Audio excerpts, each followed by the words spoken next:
Hi everyone, I'm Max Marcilla from New York Jet Fuel. Tonight I was over at MetLife Stadium for the Jets' annual green and white practice.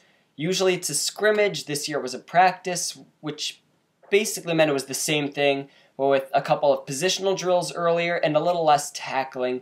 There was still some contact between the players, mostly in the trenches between the O-line and the D-line, but of course the quarterbacks were off limit, and not as much tackling in the secondary. I know the Jets have been injury-plagued over the past, I'd say, week or so in practice, so this was an effort to avoid some further injuries. So, starting off with one of the most important positions on the field, underratedly important, the offensive line, and the one starting role for the Jets that's kind of up in question right now is the right guard position. And today, Willie Colon, who spent some time on the PUP list earlier in training camp, he is healthy now. He got the reps with the first team for the Jets at right guard, but forgive me for using my notes, I just got back. The Jets also used Brian Winters with the second team at right guard, and also Brent Quale with the second team right tackle. Ode Abushi, who is a person that I think is deserving of the right guard position, led up a sack to the third team, and he was kind of the back guy. Todd Bowles said after the practice that that there were a couple offensive linemen down, and he wanted to see Willie Colon get some reps at right guard. So Colon did fine starting.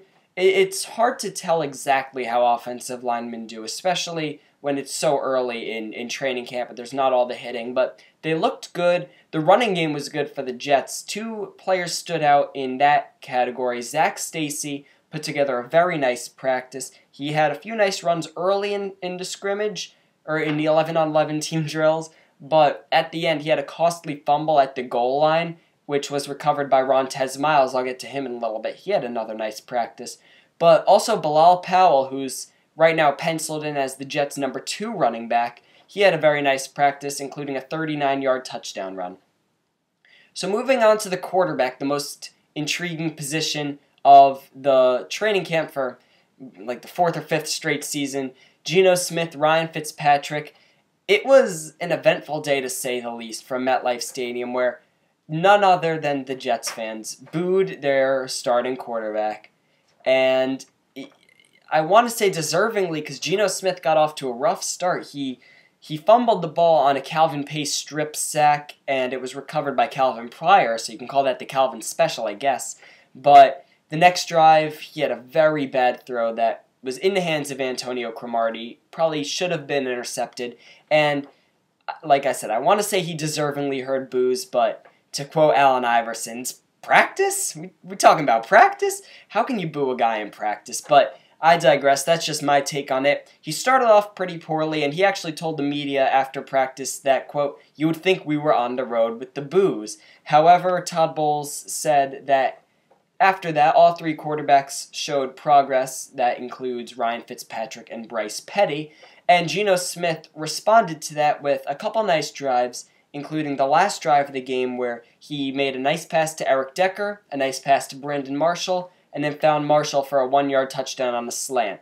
Speaking of Brandon Marshall, he had a very nice practice. He scored a 35-yard touchdown over Antonio Cromartie, in a good matchup, and that slant touchdown was against Darrelle Revis. But the two of them had another nice battle tonight. Revis made a nice play on the 2-point conversion to hold the Jets' offense.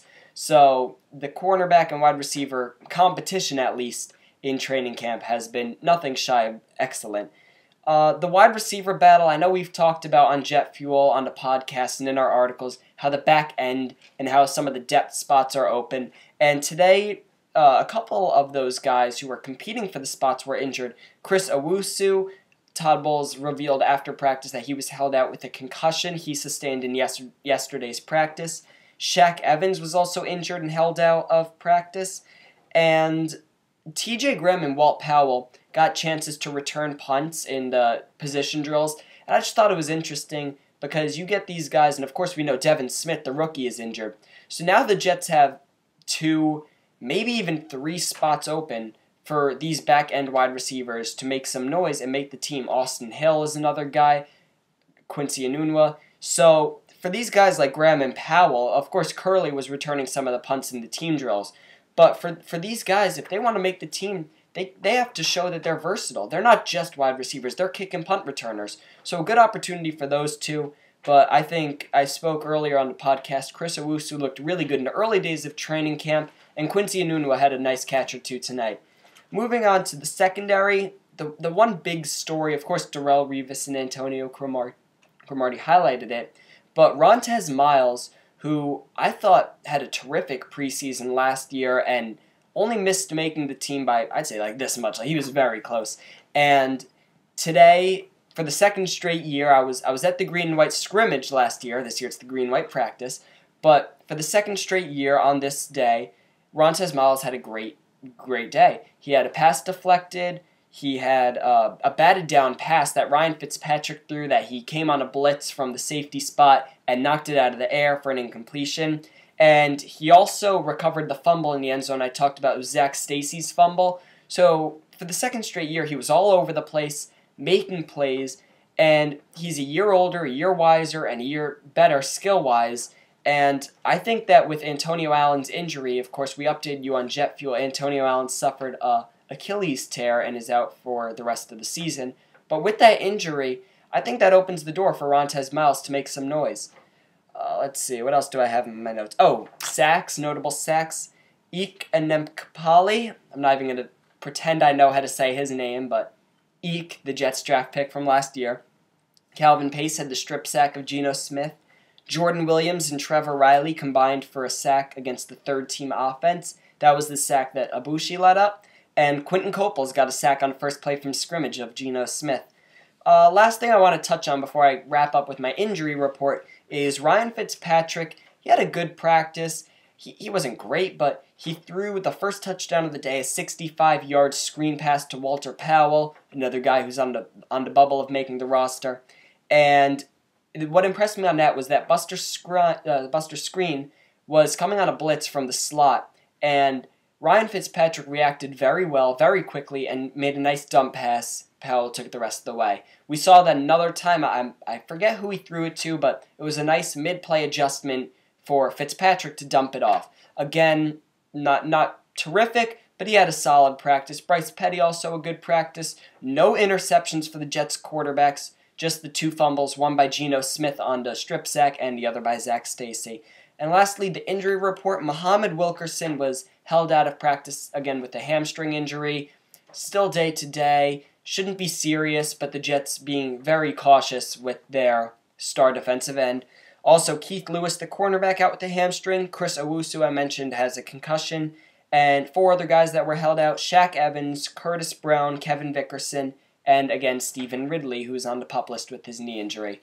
So that'll be all for our Jet Fuel video. I thought it'd be a little interesting to bring you a video recap of what I saw tonight at MetLife Stadium. So, of course, if you have any questions or comments on what I saw, or if you want to give us your opinion, you can tweet at the website at New York Jet Fuel, or tweet at me at mmarcilla98. Both of those links will be in the description.